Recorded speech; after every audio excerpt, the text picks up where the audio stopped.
Olá, turma, tudo bom com vocês? Como vocês sabem, eu me chamo Priscilene, professora de língua portuguesa dos nono anos, e hoje eu estou aqui para mais uma aula e o nosso conteúdo é sujeito e predicado.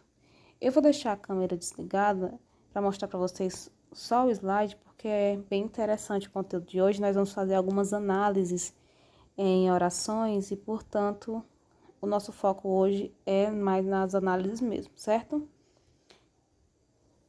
Sujeito e predicado. O sujeito é um termo da oração que funciona como suporte de uma afirmação feita pelo predicado.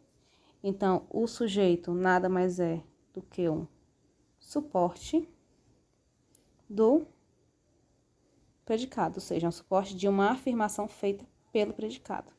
Enquanto o predicado é um termo da oração que, a partir de um verbo, projeta uma afirmação sobre o sujeito, ou seja, enquanto o sujeito é o suporte de uma afirmação feita pelo predicado, o predicado é quem projeta a afirmação sobre o sujeito, certo? E ele sempre inicia no verbo. Primeira coisa do predicado é que ele inicia no verbo.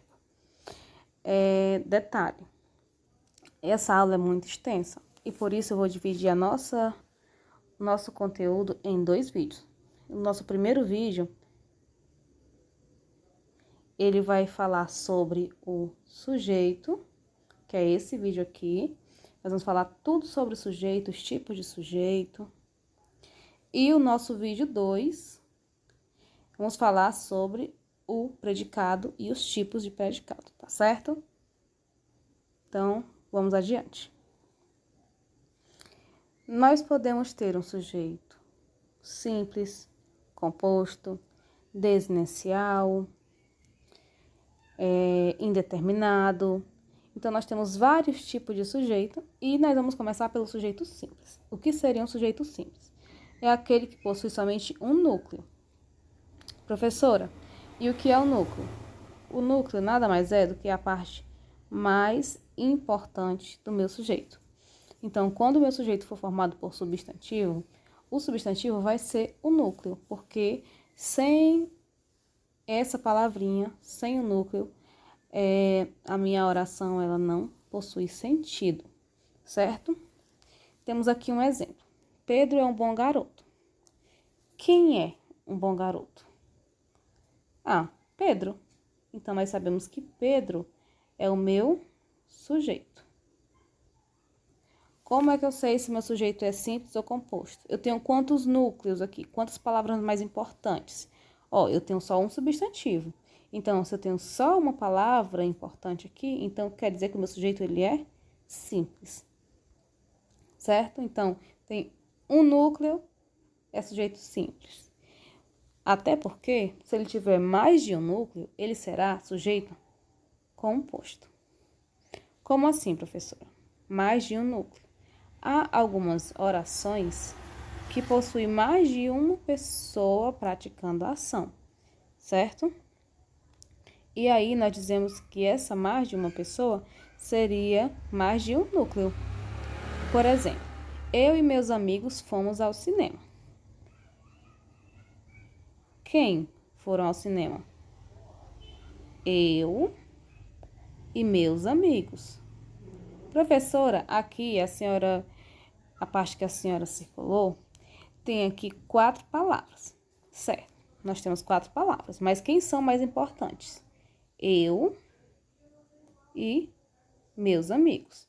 Então, eu tenho 2 partes importantes aqui, 2 partes. Isso quer dizer que eu tenho mais de um núcleo, ou seja, o meu sujeito ele é composto, certo? Então, sempre que eu falar em sujeito composto, eu estou falando de mais de um núcleo. Aqui no caso eu tenho 2. E quando eu falar em sujeito simples, estou falando em um núcleo. Aqui no caso eu tenho 1, tá certo? Seguindo mais adiante. Eu tenho também o sujeito elíptico, oculto, desidencial, implícito, ele tem várias nomenclaturas. Geralmente, nós usamos sujeito oculto. E o que seria isso, professora? O sujeito oculto é aquele que não está claro, ele não está aparente na minha oração. Como assim? Eu sei que ele existe, eu consigo saber quem é ele através do meu verbo, porém, eu não sei,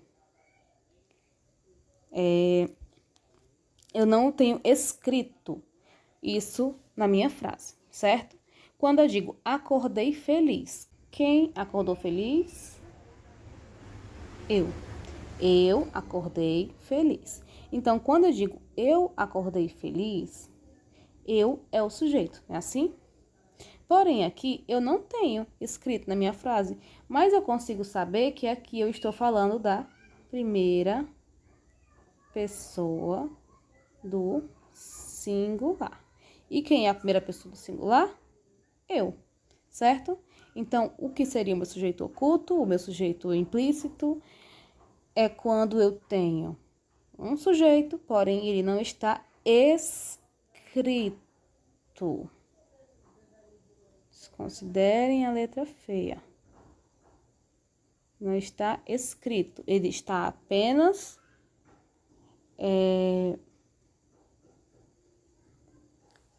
digamos que ele existe, mas ele não está escrito, muitas vezes por questões de estilística, muitas vezes por questão de coerência mesmo da frase. Deu para entender? Então, sujeito oculto é aquele que existe, porque o meu verbo permite perceber quem é ele, porém, ele não está escrito na minha frase. E o sujeito indeterminado, ele pode aparecer em dois casos. Primeiro caso, quando o verbo está na terceira pessoa do plural e não se refere a nenhuma palavra já mencionada na oração. Por exemplo, estudaram para as avaliações. Quem estudou para as avaliações?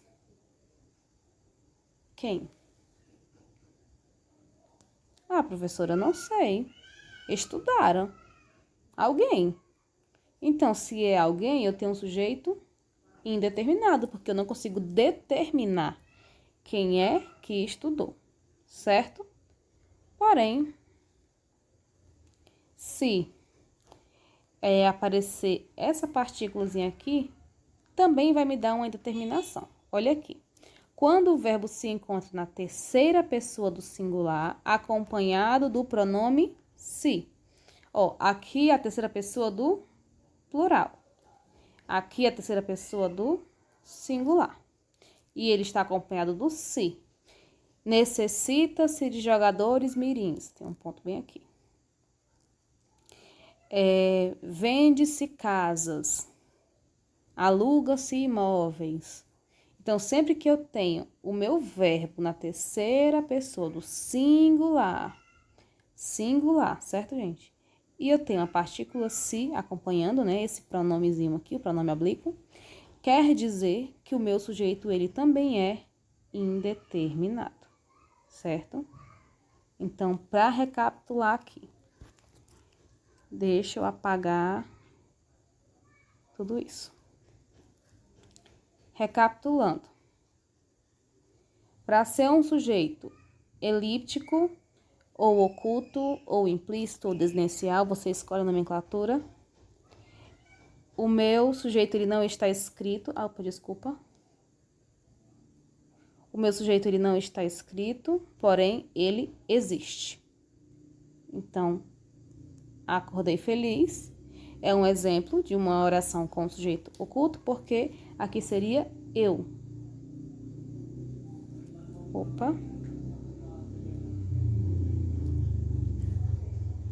Aqui seria eu.